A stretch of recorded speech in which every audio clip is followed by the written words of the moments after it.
देखिए, कार्बन प्रतिरोध का कलर कोड में लाल रंग का मान होता है।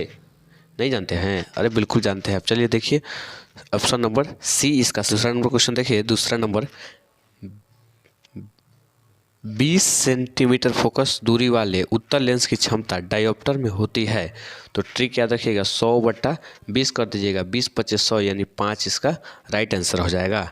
चलिए और आगे देखते हैं तीसरा नंबर क्वेश्चन।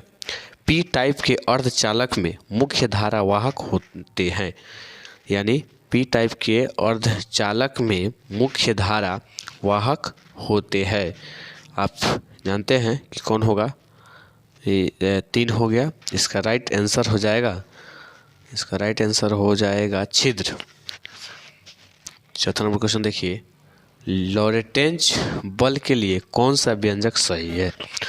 तो आपको याद ही होगा और आप देखे होंगे, इसका राइट आंसर बी हो जाएगा। चलिए आगे हम लोग 5।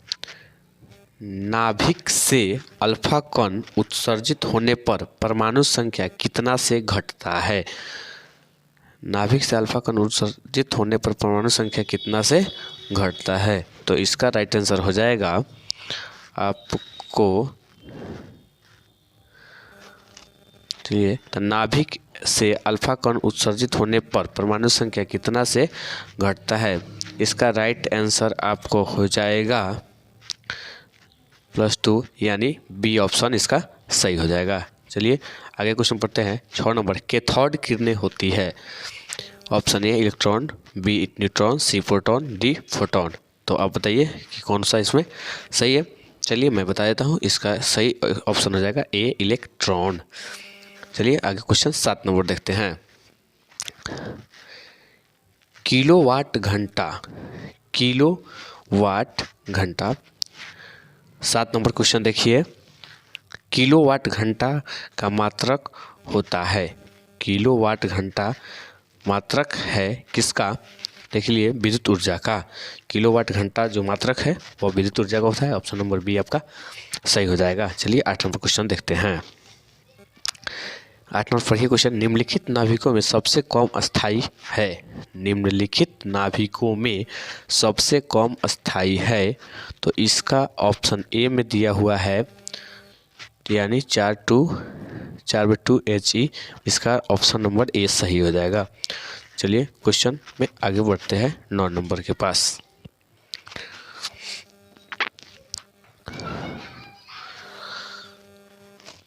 नौ नंबर हो जाएगा, यौगिक सूक्ष्मदर्शी की नली की लंबाई बढ़ाने से आवर्धन क्षमता। यौगिक सूक्ष्मदर्शी की नली की लंबाई बढ़ाने से आवर्धन क्षमता। यौगिक सूक्ष्मदर्शी की नली की लंबाई बढ़ाने से उसकी आवर्धन क्षमता ऑप्शन ए में दिया हुआ है बढ़ती है, और इसका राइट आंसर हो जाएगा बढ़ती है। चलिए आगे बढ़ते हैं। 10 नंबर क्वेश्चन होता है, प्रकाश का वेग महत्तम होता है हवा में, शीशा में, पानी में, निर्वात में। तो आप जानते हैं कि प्रकाश का वेग सबसे ज़्यादा निर्वात में होता है। इसका राइट आंसर डी हो जाएगा। चलिए क्वेश्चन नंबर 11 में बढ़ते हैं। 11 का क्वेश्चन पढ़ते हैं हम लोग। 11 नंबर क्वेश्चन कहता है, 11 नंबर क्वेश्चन कहता है कि व्यक्तिकरण फ्रिंज की चौड़ाई होती है। व्यक्तिकरण फ्रिंज की चौड़ाई होती है। इसका ऑप्शन नंबर ए सही हो जाएगा। चलिए आगे बढ़ते हैं 12 नंबर क्वेश्चन में। याद रखिएगा कि व्यक्तिकरण फ्रिंज की चौड़ाई जो होती है वह ऑप्शन नंबर ए में देख लीजिएगा, सही हो जाएगा आपका। चलिए क्वेश्चन नंबर 12 में बढ़ते हैं कि 12 नंबर क्वेश्चन कह रहा है,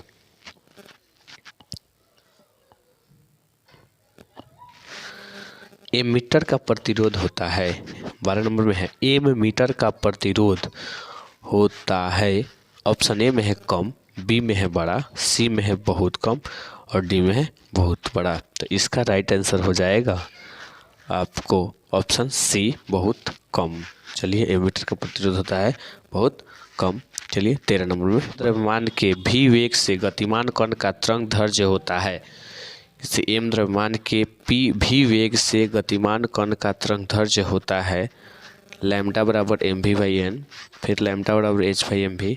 तो इसका राइट आंसर आपको हो जाएगा ए बी आंसर हो जाएगा। चलिए क्वेश्चन तो क्वेश्चन नंबर 14 आपको कहता है, क्वेश्चन नंबर 14 आपको कहता है कि संयुक्त सूक्ष्मदर्शी की आवर्धन क्षमता के लिए संयुक्त सूक्ष्मदर्शी की आवर्धन क्षमता के लिए कौन सा संबंध सही है? तो इसका ऑप्शन नंबर आपको सही हो जाएगा ए। याद रखिएगा कि संयुक्त सूक्ष्मदर्शी की आवर्धन क्षमता के लिए कौन सा संबंध सही है? तो ए बराबर जो दिया गया है ऑप्शन ए नंबर सही आ जाएगा। L/F0 इंटू 1 प्लस D/F याद रखिएगा। क्वेश्चन नंबर आगे हम लोग देखते हैं। क्वेश्चन नंबर 14 हो गया। अब क्वेश्चन नंबर 15 देखते हैं हम लोग। 15 देख लीजिए। कहता है कि प्रकाशिक पथ बराबर होता है, प्रकाशिक पथ बराबर होता है। ऑप्शन ए हो जाएगा आपका अपवर्तनांक गुने पथ की लंबाई, बी में हो जाएगा अपवर्तनांक गुने पथ बाई लंबाई, सी में हो जाएगा पथ लंबाई बाई अपवर्तनांक, और इसका राइट आंसर हो जाएगा ए। 15 का राइट आंसर हो जाएगा आपका ए। चलिए आगे क्वेश्चन में हम लोग बढ़ते हैं।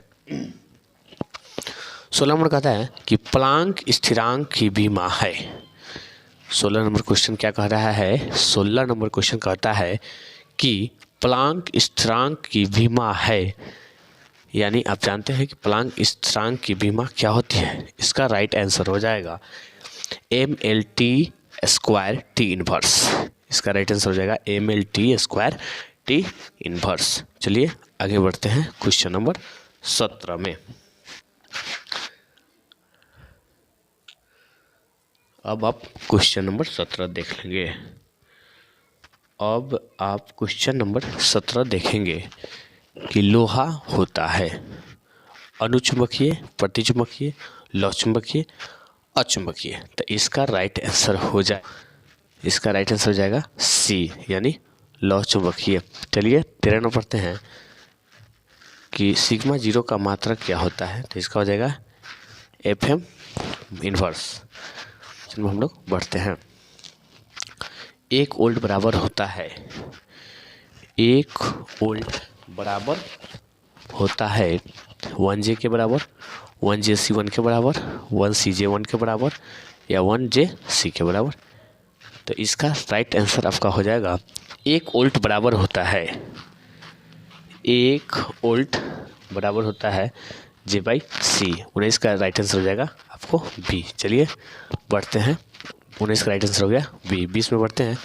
एक गर्म तार एमीटर मापता है, एक गर्म तार एमीटर मापता है। इसका राइट आंसर हो जाएगा आपको बी।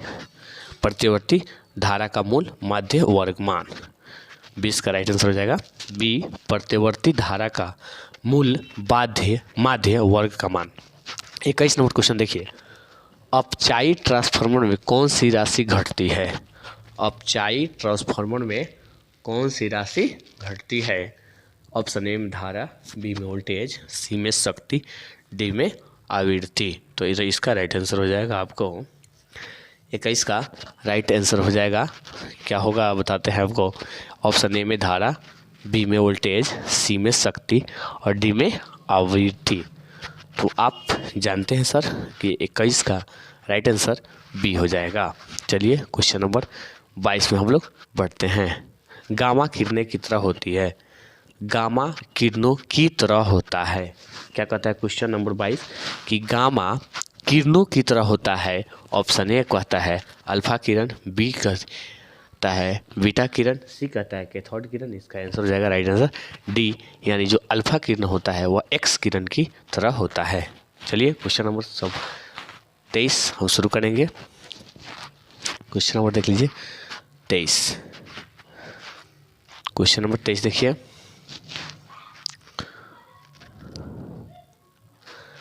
क्वेश्चन नंबर 23 देख लीजिए। विद्युत चुंबकीय तरंगे की प्रकृति होती है। Question number 23 question number 23 question number 23 देख लीजिए कि विद्युत चुंबकीय तरंगे की प्रकृति होती है। विद्युत चुंबकीय तरंगों की प्रकृति होती है।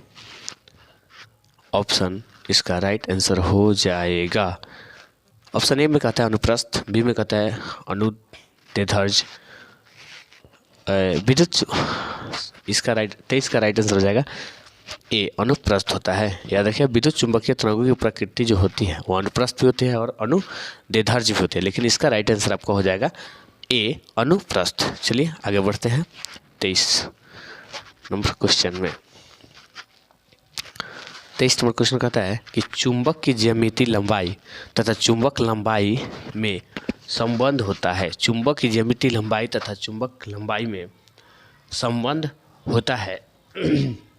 ऑप्शन ए नंबर आपका हो जाएगा सही, इसका आंसर हो जाएगा ए। चलिए हम चलते हैं आगे 25 नंबर क्वेश्चन में। तो 25 नंबर क्वेश्चन कहता है कि तेजी से चलने वाली बीटा किरणें होती है। तेजी से चलने वाली बीटा किरणें होती है, इसका राइट आंसर हो जाएगा तेजी से चलने वाली बीटा किरणें होती है फोटोन, प्रोटॉन, इलेक्ट्रॉन, न्यूट्रॉन। इसका राइट आंसर हो जाएगा आपको सी। इलेक्ट्रॉन जो होती है वो तेजी से चलता है, तेजी से चलने वाली जो बीटा किरणें होती है वो इलेक्ट्रॉन होती है। चलिए आगे बढ़ते हैं 26 नंबर क्वेश्चन में। 26 नंबर क्वेश्चन कहता है कि यदि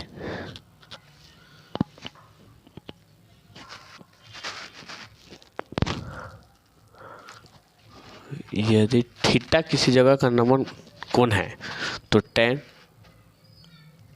थीटा का व्यंजक क्या होगा। यदि थीटा किसी जगह का नमन कोण है तो tan थीटा का व्यंजक कोण क्या होगा। 26 का राइट आंसर आपको हो जाएगा ऑप्शन नंबर ए, इसका सही हो जाएगा। 26 का ए हो गया राइट आंसर। चलिए हम बढ़ते हैं 27 की ओर। 27 की ओर देखते हैं तो 27 का राइट आंसर हो जाएगा 27 का क्वेश्चन, सॉरी पढ़िए पहले। दो समान धारिता वाले संधारित्र को समानांतर क्रम में जोड़ने पर, दो समान धारिता वाले संधारित्र को समानांतर क्रम में जोड़ने पर उसके समतुल्य धारिता होती है 2C। क्या होता है 2C। ऑप्शन नंबर 28 पढ़िएगा। 28 कहता है कि निम्नलिखित में कौन विद्युत चुंबक तरंग नहीं है।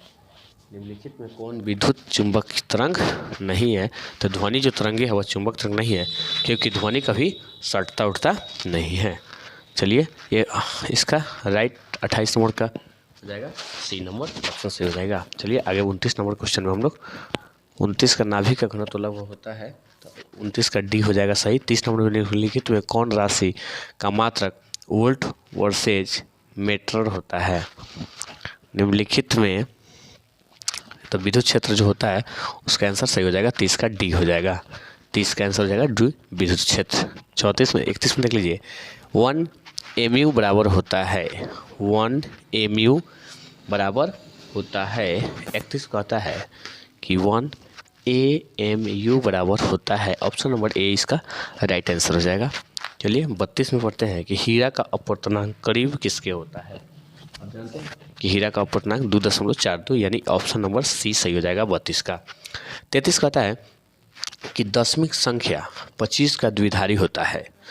दशमिक संख्या 25 का द्विधारी होता है। ऑप्शन नंबर सी सही हो जाएगा ना, ऑप्शन नंबर 33 का सी हो जाएगा सही। चलिए 34 नंबर क्वेश्चन हम लोग देखते हैं। 34 नंबर क्वेश्चन कहता है 34 नंबर क्वेश्चन कहता है 34 नंबर क्वेश्चन कहता है नमन कोण का मान उत्तरी ध्रुव में से विषुवत रेखा की ओर जाने पर ऑप्शन ए स्थिर रहता है, बी बढ़ता है, सी घटता है और डी पहले घटता है फिर बढ़ता है। तो 34 का आंसर राइट हो जाएगा आपका। क्या हो जाएगा 34 का राइट आंसर हो जाएगा सी, पहले घटता है, सॉरी क्वेश्चन नंबर रहेगा 34 का डी राइट सही हो जाएगा। 34 का डी हो गया। 35 में देख लीजिए आवेश का बीमा होता है, आवेश का बीमा होता